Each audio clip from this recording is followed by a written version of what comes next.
Hello বন্ধুরা, আপনি উজ্জ্বল Times news দেখছেন। হনুমান জয়ন্তীর প্রচারে বেরিয়েছিলেন রচনা ব্যানার্জি। হুগলি লোকসভা কেন্দ্রের তৃণমূল প্রার্থী রচনা বন্দ্যোপাধ্যায় হনুমান জয়ন্তীর দিন বিভিন্ন এলাকায় খোলা গাড়িতে প্রচার করেছিলেন। সাংবাদিকরা রচনা বন্দ্যোপাধ্যায়কে নিয়োগ দুর্নীতি নিয়ে প্রশ্ন করেছিলেন। আজ আমি রাজনৈতিক কিছু নিয়ে কথা বলবো না। আমাদের দিদি নম্বর 1 এবং দাদাগিরি সেটটপ বাসটি পুড়ে গেছে এবং ক্ষতিগ্রস্ত হয়েছে। হনুমান পুজো করলেন, প্লাস এখানে আসলেন, কি বলবেন? সবাইকে প্রথমত হনুমান জয়ন্তীর অনেক অনেক শুভেচ্ছা অভিনন্দন সবাইকে জানাচ্ছি। খুব ভালো একটা দিন, শুভ দিন, পবিত্র দিন।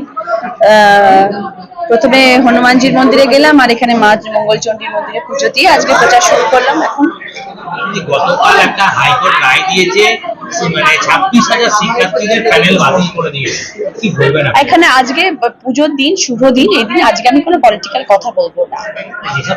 যেসব শিক্ষকদের চাকরি গেল তাদের উদ্দেশ্যে কি বলবেন? নিশ্চয়ই বলবো, তাদের যাদের গেছে তাদের জন্য তো নিশ্চয়ই আমার সহানুভূতি রয়েছে।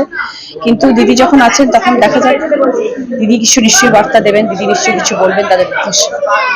আমরা তো তাদের পাশে ডেফিনেটলি আছি।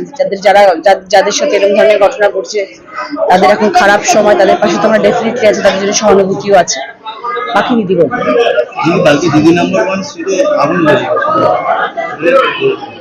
খুব দুর্ভাগ্যজনক জিনিস। সব থেকে যেটা ভালো হয়েছে যে কেউ হতাহত হয়নি। আমার টিম, ওখানে ক্রু মেম্বার্স যারা ছিলেন, সারেগামাপা, দিদি নাম্বার 1 সব টিম তো একই, তাদের মধ্যে কারোর কোনো ক্ষতি হয়নি। আমাদের বাস দুটো পুড়ে গেছে, প্লাস আমাদের ক্যান্টিনটা পুরো পুড়ে গেছে।